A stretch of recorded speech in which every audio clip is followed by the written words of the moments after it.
UN general assembly की sidelines पे caretaker prime minister से एमडी आईएमएफ की मुलाकात हुई और ये कोई पहला मौका नहीं है कि जिस वक्त वो ये बात कर रही हो, ये उसी बात को दोहरा रही है, उसी मौकिफ को दोहरा रही है जो आज से चंद माह पहले सामने आया था। इसी पर बात करेंगे इस वक्त माहिर इक्तिसादी अमूर हारून शरीफ साहब ने हमें ज्वाइन किया है। अस्सलाम वालेकुम हारून शरीफ साहब, बहुत बहुत शुक्रिया आपके वक्त के लिए।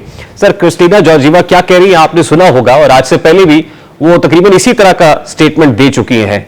तो क्या वजह है कि हम जो अशराफिया है उस पर टैक्स लगाने से कतराते हैं? हमने देखा कि बिजली के बिलों पर कोई मैकेनिज्म बनाने की बात हुई, फिर खुद केयरटेकर प्राइम मिनिस्टर ने कहा कि नहीं नहीं, कुछ लोग ऐसे हैं जो मुफ्त बिजली की यूनिट्स लेते ही नहीं है। हत्ता कि जब उनके पास वापडा के मुलाजमीन का मामला रखा गया तो वो वाला मामला भी, यानी उनको कुछ पैसे दे के बिजली के मुफ्त यूनिट्स वापस लेने वाला, वो भी प्रैक्टिकली एग्जीक्यूट नहीं हो सका। क्या वजह है सर?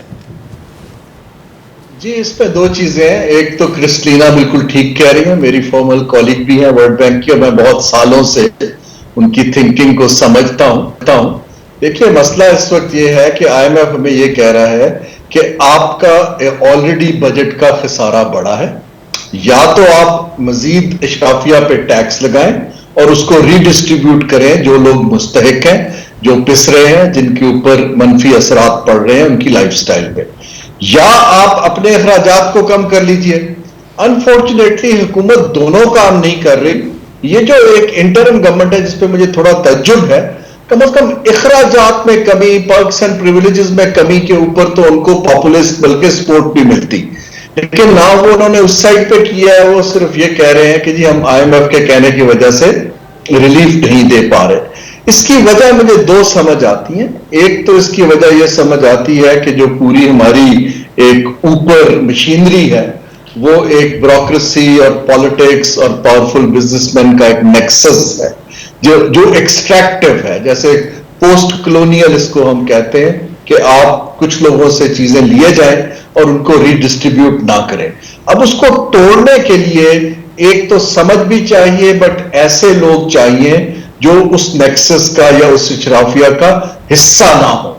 अनफॉर्चुनेटली अभी जो हमारी रूलिंग एलीट है वो सारी एक दूसरे को प्रोटेक्ट कर रही है, मैं बिल्कुल वाज़ेह अल्फाज में कह रहा हूं, और वो जो है गरीब के लिए गुंजाइश नहीं निकाल रहे। वरना हुकूमत के पास इतने एरियाज हैं जिनके अंदर वो खर्चे कम कर सकती है, डिपार्टमेंट बंद कर सकती है, डुप्लीकेशन है, लोगों के पर्क्स एंड प्रिविलेजेस हैं, बाहर के दौरे हैं। कुछ तो सिग्नल देना चाहिए। मैंने बहुत से ममालिक में फाइनेंशियल क्राइसिस देखा है, 2008 का मैंने यूके और यूरोप का देखा है। First thing the government does is कि वो एक मैसिव ऑस्टेरिटी ड्राइव अनाउंस करती है अपनी। जब आप ऑस्टेरिटी अनाउंस करते हैं कि हमने 30% अपना खर्चा कम कर दिया, फिर लोगों को आपके ऊपर एतमाद आता है।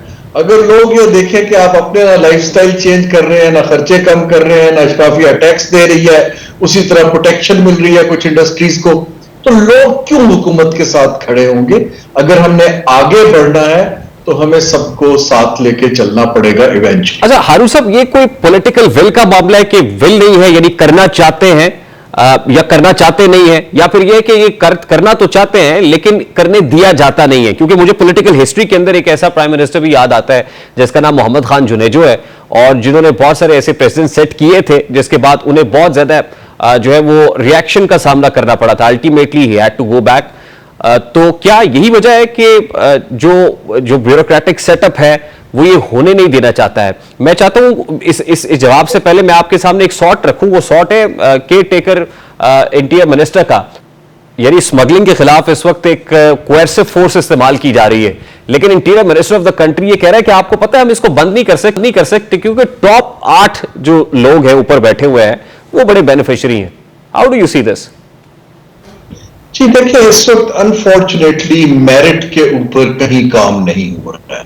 ना ब्यूरोक्रेसी के अंदर हमें मेरिट दिखाई देता है, ना पॉलिसी मेकिंग के अंदर मेरिट दिखाई देता है, ना जो हमारे ये की लीकेजेस की जगह है, इदारे हैं, इनके जो हेड्स हैं, इनको ट्रांसपेरेंटली हमें दिखाई देता है कि समबडी जिस पे लोग ट्रस्ट करें। तो जो ये जो कलूजन जब बनती जाती है एक सोसाइटी में इन ए वीकली गवर्न्ड सिस्टम, उसको तोड़ना मुश्किल होता है। लेकिन अब हमारी जो रेड लाइन आई हुई है मईशत की, हमारे पास कोई चारा नहीं है। हमें ये नेक्सस, जहां भी आप हिस्ट्री देख लें, यूरोप के अंदर जब रेनेसा हुआ था, या चीन के जब सोचा कि मैंने अब ये लीकेजेस रोकने हैं और आगे बढ़ना है, तो किसी को, तो जैसे इंग्लिश में कहते हैं कि one needs to stand tall, और उसको लीड करना पड़ता है। मुझे अभी कोई ऐसा लीडर दिखाई नहीं दे रहा जो उसको लीड करे और लोग उसको पब्लिक सपोर्ट भी करे। देखिए, ब्यूरोक्रेसी जो है वो पावर कहां से गेन करती है? वो अपनी पावर बेस को, बजट्स को बढ़ाती है, सीक्रेटिव रहती है, पावरफुल लोगों के साथ एक अलायंस बना लेती है।